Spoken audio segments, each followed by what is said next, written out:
राजस्थान के प्रतीक यानी राजस्थान की विशेषताओं को प्रदर्शित करने वाले राजस्थान के प्रतीक है, जिसमें सबसे पहले अपन देखते हैं राजस्थान का राज्य पक्षी।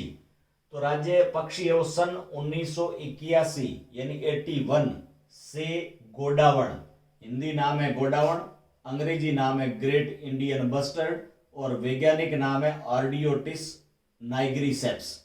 ये एक शर्मीले स्वभाव वाला एक पक्षी है और ये जैसलमेर, अजमेर और बारां इन 3 जिलों में मुख्य तौर पे पाया जाता है।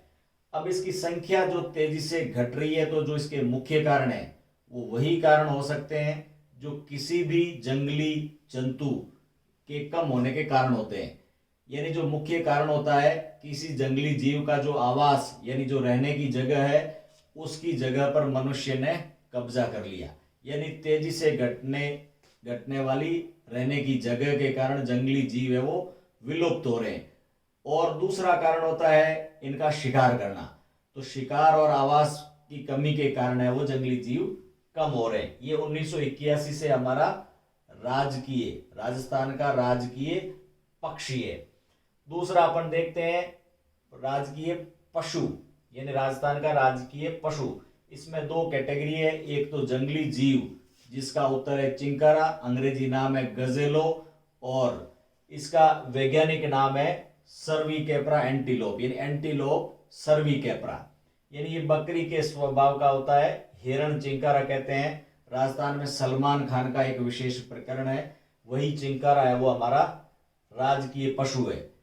दूसरा है पालतू पशु, जो राजस्थान का हाल ही के अंदर जिसको राजकीय पशु घोषित किया पालतू पशु की श्रेणी के अंदर, ये काम किया था 19 सितंबर और 2014 के दिन। 19 सितंबर 2014 के दिन ऊंट को हमने पालतू पशु की श्रेणी के अंदर राजस्थान का राजकीय पशु घोषित किया। अब जो ऊंट होता है, ऊंट में 2 कैटेगरी होती है, एक तो एक सिंगल थुम्बी वाला जिसको बोलते हैं ड्रोमेडेरियस, या 2 थुम्बी जिसको बैक्टीरियन, जैसे बी के अंदर 2 उबार होते हैं उसी तरह से बैक्टीरियन ऊंट होता है, वो जो मंगोलिया की तरफ पाया जाता है, वो यहाँ पर नहीं मिलता। हमारा जो ऊंट है इसका नाम है ड्रोमेडेरियस ऊंट। तो ड्रोमेडेरियस ऊंट है वो हमारा राजकीय पशु है। ये राजकीय पशु चिंकारा तो हमने बनाया था 1981 में और ऊंट को बनाया था 2014 में। फिर देखते हैं राजस्थान का राज्य वृक्ष। राज्य वृक्ष का नाम है खेजड़ी और खेजड़ी को अंग्रेजी के अंदर बोलते हैं प्रोसोपिस और वैज्ञानिक नाम है प्रोसोपिस साइनेरेरिया। खेजड़ी है वो राजस्थान का राज्य वृक्ष है। अब खेजड़ी की इतनी विशेषता है, वैसे खेजड़ी पूरे राजस्थान के अंदर पाया जाता है। इसकी एक एक पार्ट यानी एक एक हिस्सा, इवन जब अकाल के अंदर अनाज नहीं मिलता था तो इसके छिलकों को पीसकर और यानी अकाल के अंदर है वो अन्न के रूप में काम करता था। इस तरह से खेजड़ी है बहुत ही महत्व का है। सन 1983 में खेजड़ी और रोइडे के पुष्प को हमने, एक तो राज्य वृक्ष हो गया और ये राज्य पुष्प घोषित किए थे सन 1983 यानी 83 में।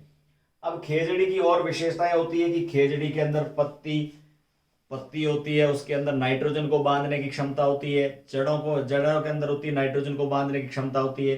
अपन जानते हैं कि कुछ ऐसे जो पौधे होते हैं जिनके जड़ों के अंदर नाइट्रोजन को फिक्स करने वाले, स्थिर करने वाले कुछ जीवाणु होते हैं जिनको लेग्यूमिनस पादप कहते हैं। तो खेजड़ी भी उसी के कुल का है। तो खेजड़ी की और विशेषताएं देखें तो अपने कौरवों और पांडवों के समय में बताया जाता है कि पांडवों ने अपने हथियार है वो खेजड़ी के वृक्ष में छुपाए थे, इसलिए खेजड़ी की है वो दशहरा और जितने भी राजपूत शासक हुए हैं वो दशहरे के समय समी वृक्ष या राजस्थान या मारवाड़ का कल्प वृक्ष कहकर इसकी पूजा की जाती है।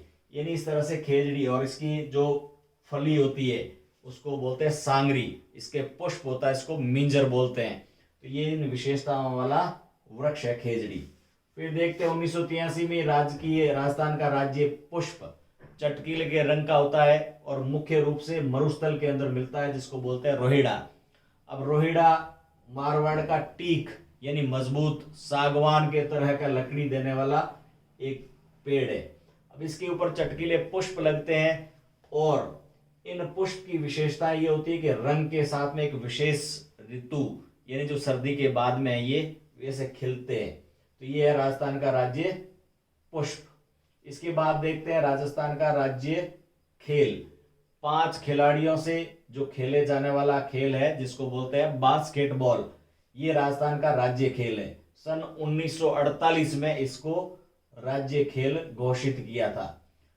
फिर देखते हैं राजस्थान का स्वागत गीत, यानी राजस्थान पर्यटन के हिसाब से बहुत ही महत्वपूर्ण है और कोई भी पर्यटक आता है तो उसके स्वागत में जो गीत गाया जाता है, केसरिया बालम आओ नी पधारो मारे देश, यानी ये स्वागत गीत है हमारा।